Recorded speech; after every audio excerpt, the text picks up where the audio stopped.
Selamat siang, perkenalkan nama saya Angga Yoga, NIM 1910416905, kelas A2 Pagi Manajemen, dosen Adi Mursalim SEMM. Mata kuliah Manajemen Pemasaran Internasional. Baiklah, di sini saya akan membacakan sebuah presentasi yang sudah saya buat. Perilaku konsumen dalam lintas budaya dan perspektif internasional. Tinjauan budaya dan perspektif internasional. Dalam pengujian terhadap faktor-faktor psikologi, sosial, dan budaya secara konsisten ditemukan bagaimana lapisan yang beragam pada masyarakat Amerika secara umum mengkonsumsi barang-barang yang beragam pula. Jika keragaman konsumen tersebut banyak terjadi antara segmen-segmen berbeda pada satu kumpulan masyarakat, maka akan terjadi lebih banyak lagi keragaman konsumen pada dua atau lebih kumpulan masyarakat. Arti penting menjadi multinasional. Fakta yang sangat dibicarakan saat ini oleh mereka bukanlah apakah kita akan memasarkan produk ini di negara lain, melainkan lebih kepada bagaimana kita akan memasarkan sebagai produk yang sama dengan kampanye iklan global yang sama. Bermacam alasan yang menyebabkan perusahaan-perusahaan jual produk mereka ke seluruh dunia. Pertama, banyak perusahaan yang telah mempelajari bahwa ketika pasar dalam negeri telah matang, maka satu-satunya kesempatan terpenting untuk kelangsungan masa depan perusahaan diwakili oleh pasar luar negeri. Memperoleh ekspor dari kultur lain.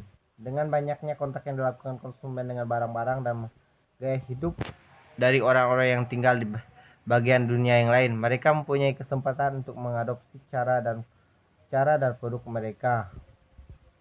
Efek negara asal. Ketika konsumen memutuskan untuk melakukan pembelian, mereka mungkin akan sampai pada pertimbangan akal asal negara produk yang mereka pilih. Para peneliti menunjukkan bahwa konsumen menggunakan pengetahuan mereka tentang di mana produk tersebut dibuat sebagai evaluasi pilihan pembelian mereka. Analisis konsumen secara lintas budaya. Untuk menentukan bagaimana masuknya pasar di luar negeri, pelaku pasar perlu mengadakan suatu bentuk analisis konsumen secara lintas budaya. Cross kultur konsumen. Analisis konsumen secara lintas budaya ini adalah usaha untuk menentukan derajat persamaan dan perbedaan antara dua atau lebih negara. Persamaan dan perbedaan individu. Semakin banyak persamaan antara satu negara dengan negara lain, mereka pelaku pasar juga cenderung memakai strategi pemasaran yang hampir sama. Efek waktu. Saat akan memulai usaha baru di suatu negara, yang harus dipertimbangkan adalah pace of life, ritme hidup yang berbeda antara satu negara dengan negara lain. Pertumbuhan global kelas menengah. Pertumbuhan masyarakat kelas menengah di negara berkembang menarik perhatian. Banyak pelaku pasar global yang sedang mengidentifikasikan konsumen baru untuk produk mereka. Akulturasi adalah sudut pandang penjualan yang penting. Ini adalah suatu proses ganda untuk menjual.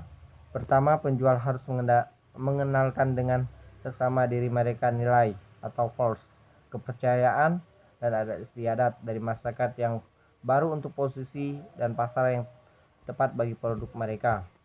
Karakteristik naluriah dari analisis lintas budaya. Biasanya sulit bagi perusahaan merencanakan bisnis dengan negara-negara asing untuk menjalankan penelitian lintas budaya konsumen. Misalnya, sulit di negara-negara Islam di Timur Tengah untuk mengadaptasikan penelitian pasar gaya Eropa. Teknik menggandakan penelitian. Dalam lintas budaya, beban bertambah terjadi karena bahasa dan penggunaan kata-kata seringkali berbeda dari satu negara ke negara lain. Strategi alternatif multinasional global vs lokal. Beberapa penjual berpendapat bahwa dunia pasar menjadi makin dan semakin mirip dan dibakukan standar penjualan. Oleh karena itu, menjadi makin dapat dikerjakan dengan mudah. Menciptakan sebuah merek dunia. Berapa persen telah menciptakan produk bermerek dunia yang dihasilkan, dikemas, dan diposisikan dengan cara yang sama tanpa menghiraukan negara dimanapun produk itu dijual. Pemasaran global yang adaptif. Dalam membedakan strategi komunikasi pemasaran yang menekankan pada pesan umum, beberapa perusahaan melakukan strategi yang menyesuaikan iklan mereka dengan nilai-nilai khusus kebudayaan. Segmentasi psikografik antara budaya. Terdapat perbedaan sikap atau perilaku yang penting dalam menentukan kepuasan pada konsumen yang memungkinkan munculnya pembagian konsumen berdasarkan perbedaan kultur. Kesalahan marketing, kegagalan dalam mengerti perbedaan. Banyak penting yang dalam market internasional yang tidak tahu apakah produk pendekatan promosi, aturan harga, atau saluran pencarian efektif di satu negara dan di negara lain, serta mencoba menentukan perubahan spesifik yang harus dilakukan untuk setiap pasar asing. Masalah produk internasional sering menolak untuk memodifikasi produk untuk memenuhi keinginan budaya lokal. Masalah harga dan distribusi. Marketer internasional harus menyesuaikan peraturan harga dan distribusi mereka dengan kondisi ekonomi dan tradisi lokal. Sebagai contoh, di banyak negara berkembang, produk ukuran kecil sering menjadi keharusan karena konsumen tidak dapat mengeluarkan biaya yang banyak untuk ukuran yang lebih besar. Baik, jadi kesimpulannya, dengan banyaknya perbedaan sekarang antara sama produk di sebuah negara, mudah untuk mengerti bahwa perbedaan yang besar mungkin terjadi di antara produk dari negara yang berbeda, mempunyai budaya, pola kepercayaan, dan bahasa yang berbeda. Baik, itulah kesimpulan dari materi yang dapat saya sampaikan. Saya ucapkan sekian dan terima kasih. Mohon maaf jika ada kata-kata yang salah, kalimat atau pengucapan. Saya ucapkan sekian dan terima kasih.